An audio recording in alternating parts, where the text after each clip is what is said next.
there is definitely a lot of consternation inside the Kennedy family after that RFK Jr. Super Bowl ad ran. Let's put this up there on the screen. This came, RFK tweeting almost immediately saying, quote, "I'm so sorry if the Super Bowl advertisement caused anyone in my family pain. The ad was created and aired by the American Values Super PAC without any involvement or approval from my campaign. FEC rules prohibit Super PACs from consulting with me or my staff. I love you all. God bless you." He still, though, however, does have the ad pinned to his profile. So sorry, not sorry, I guess. Yeah, I mean, I don't think he should be sorry. I mean, it's like, I'm sorry, do you have a freaking monopoly on the Kennedy family name? There's like over, there's like 200 of you now at this point. Yeah. For example, like Bobby Shriver, who is the son, I believe, of Eunice Kennedy and Sergeant Shriver, Eunice Kennedy was JFK's sister. Okay. He tweets out, "My cousin's Super Bowl ad used our uncle's faces and my mother's. We would be appalled by his deadly healthcare. She would be appalled by his deadly healthcare views. Respect for science, vaccines, etc. Our equity were in her DNA. She strongly opposed that and supported my healthcare work at the One campaign and Red, which he opposes." Where it's like, okay, dude, now you're using your mom's family name to support the work that you're doing. It's like, would anybody care about Bobby Shriver if his last name wasn't Shriver?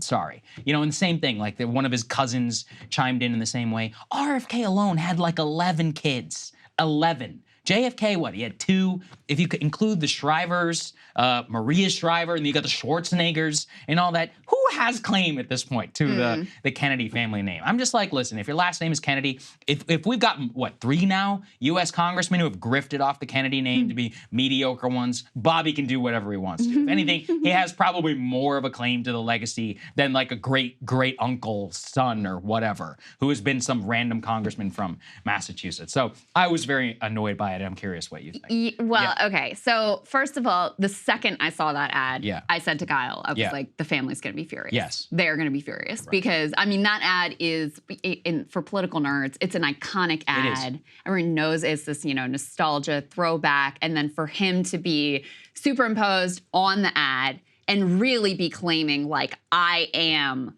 the legacy, I am the heir apparent, I am the Kennedy brand. I knew they were going to be pissed off. And it's not the first time that the family has put out statements condemning him, condemning his positions, saying we absolutely do not support him. We 100% are behind Joe Biden.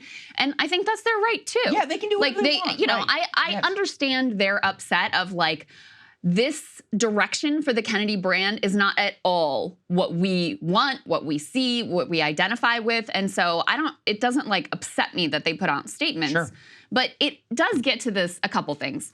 So first of all, I think this comes out in our focus group. It is really clear that he would not be where he is politically if his name was not RFK Jr. He's name, all but admitted some of that. The Kennedy name is a huge part of his appeal. Right. That's why back when he was in the Democratic primary, the moment he jumped in, all of a sudden he's at 20% or so in the polls. Just because of that nostalgia, of that association. And there's an irony to it because, this is a country that, famously threw off a king, right? Doesn't like supposedly political dynasties. And yet, on the other hand, there clearly is deep affinity and association for certain political dynasties. We've had the Clintons, for better and mostly worse, are sort of a political dynasty. The Bushes, for a long time, political dynasty. We sort of have pushed those big brand names back into the past. And yet here you have people who are reaching for an alternative who are just like, let's go back even further to this longer term American political dynasty, which is the closest thing we've had to like political royalty in this country is the Kennedy family. So there is a lot going on here. Like I said, I knew instantly when I saw the ad that his family was going to be really pissed. And it is funny. Like, I don't think he should have apologized because one of the things that the focus group participants told us is they love his authenticity, the sense that he just like says what he thinks. And this is not a big thing, but it is sort of indicative. You can't be like, oh my gosh, I'm so sorry. This ad was like really hurtful and I apologize for it. But then also be like, and I'm pinning that ad at the top of my Twitter profile because I love it and I want everybody to see it. Like, just say, listen, you can disagree with me. It's fine. You don't have to embrace my campaign. I get it. You have your own views. But, this is what I believe is best for the country rather than doing this kind of two-faced thing, which lands very poorly. I don't think you should have apologized, period. Like I said, he does not, none of these people have have monopolies. JFK's grandson, yeah, you think anybody would care about frickin' Jack Schlossberg if he wasn't JFK's grandson? He's my age. He doesn't even have a real job. You know, it's like all of these, or Caroline Kennedy, our great ambassador to Japan. It's like, oh yeah, you're totally a great, or was an ambassador to Japan. It's like, you definitely would have gotten that diplomatic post if it wasn't for your last name. And look, it's not just her. Wealth, Chelsea Clinton, yeah, Ted Kennedy, and how many of his screw-up relatives, you know, have we all had to endure in American politics in the last couple of days, or in the last couple of years? I just think it's one of those where you guys are all doing it. Don't complain. Nobody has a monopoly on this. But to go back to the important point, which is what we were originally talking about with the DNC, is this ad and the super PAC and more, they really realize how much trouble they're in. Let's put this up there on the screen. The DNC has now filed an official complaint alleging that the RFK Jr. super PAC is working too closely with the campaign. They say that it is a, quote, ballot access scheme, and argues that it constitutes illegal coordination with the super PAC supporting the independent bid for the White House. The committee is alleging that the American Values 2024, while working to collect signatures to ensure he's on the ballot, will have to, quote, integrate their expenses with the campaign in ways that violate federal election rules in order to do so. Krystal, you've had more experience in the political realm. Can you explain this so-called firewall between super PACs and campaigns? Because I honestly still don't fully understand it. It's very simple. You just can't coordinate. Right. You cannot coordinate. And so the legal argument here is basically like, because the super PAC is doing all this work to try to get him on the ballot, and it's actually the candidate who has to submit the signatures, that inevitably they're going to have to coordinate at some point. As a legal argument, I have no idea whether it has merit. As a philosophical argument, this is total and complete bullshit, and it's obvious what's going on here. They do not want him on the ballot. They don't want people to have that choice. They want to force a choice that is only between Joe Biden and Donald Trump, because they know in another contest where people have other options, they're completely screwed. Their only hope is to try to keep the quote-unquote anti-Trump coalition together that got Joe Biden barely over the finish line last time. And if you have any divergence from that whatsoever, whether it's from RFK Jr., Cornel West, or Jill Stein, or anybody else, they are completely screwed. The polls have showed at this point, you know, the original theory, which I was always a little skeptical of. You can go back and watch the coverage at the time. The original theory was that, oh, maybe RFK Jr. is probably going to take more from Trump. He's going to appeal to more Trump voters, because a lot of the positions that he leaned into were more right-wing coded, including his position with regard to Ukraine. The polling has not borne that out, and it's partly because, you know, there's a lot of dissatisfied former Democratic voters. It's partly because Joe Biden's support is incredibly soft. People, even his supporters, are not particularly enthusiastic about him. And so at best, RFK Jr. seems to take equally from both candidates, and plenty of polls have shown the opposite, that he actually seems to take more from Joe Biden. So they are launching an all-out war on democracy, let's be honest, to try to keep RFK Jr. from even appearing as a choice on the ballot. Now, when we interviewed RFK Jr. last time, we asked him, you asked him very directly, are you going to be on the ballot? He said 100%, I'm going to be on all 50 states. I honestly don't know how you can promise, you can't promise that at this point. That's not his fault. That's the fault of both of the parties collaborating effectively in every state in the country post Ross Perot to make it as difficult as possible for an independent party candidate to gain ballot access. It is wildly unfair. It is wildly anti-democratic. Again, it's not RFK Jr.'s fault, but there are no guarantees that he is going to actually be on the ballot in any of these states. And it's entirely possible that lawsuits like this, and this, I'm sure, is the first of what will be many lawsuits against him in all of these various states. And some of them are very likely to succeed, because a lot of the judges adjudicating them, and a lot of the law itself, was written in a very partisan manner. So in that way, that is in some ways the biggest obstacle to him. Now, he has other challenges. Obviously, there's a lot of partisan sentiment in the country. There are a lot of people who just are diehard Democrats, a lot of people who just are diehard Trump supporters. But I do think that there is a large sentiment also in favor of an alternative.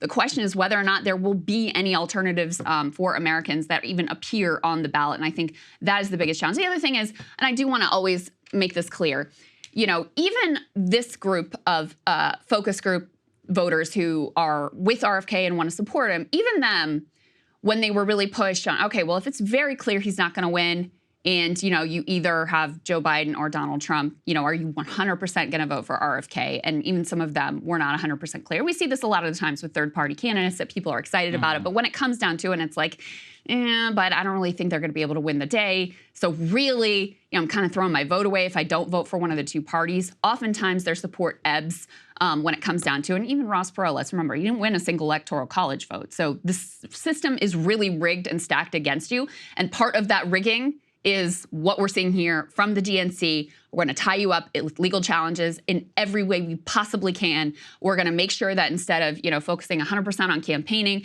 you're having to focus on ballot access. You're having to fight these challenges in court. And so even though you guys know I'm not an RFK Jr. fan, I've got a lot of issues with him, Israel being one of those issues. Of course, I have that same issue with Joe Biden and Donald Trump, but let's put that aside.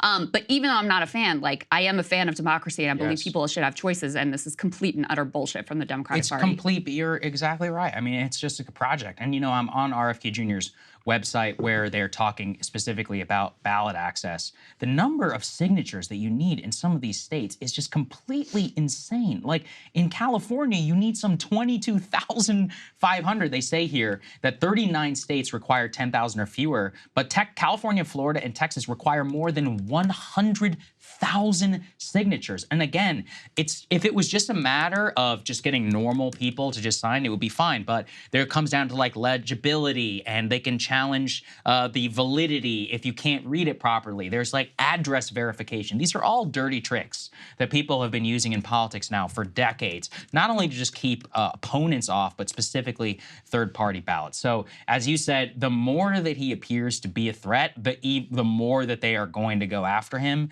for ballot access, and they are going to legally try and make his life a nightmare. The key victory for him will be if he can get on in the swing states and in the big ones, California, Texas, Florida, Georgia, Arizona, Michigan, Pennsylvania. But that in and of itself, as I just laid out, is such an immense project. It's going to cost millions of dollars. So it's what the DNC doesn't use super PACs. They've got, they have just as many as the Republicans. They've got $1 billion in funding on their side. The things they're slinging here is just ridiculous. They make it also so that if you are one of the candidates for one of the two major parties, it's obviously way easier to get on the ballot. And I think it was California. I looked this up a while ago. I think it was California that was not only did you have to get this massive number of signatures, but you had this very limited time frame in order to obtain them.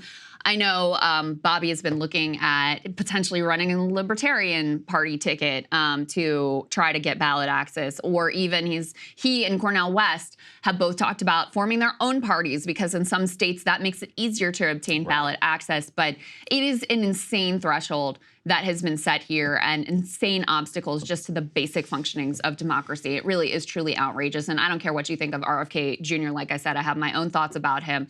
You should support democracy. You should support the right of people in this country to have actual real choices. Totally. I could not agree more. Hey guys, if you like that video, go to breakingpoints.com, become a premium subscriber, and help us build the best independent media organization on the planet. That's right. We're subscriber funded. We're building something new. We want to replace these failing mainstream media organizations. So again, to subscribe, it's breakingpoints.com.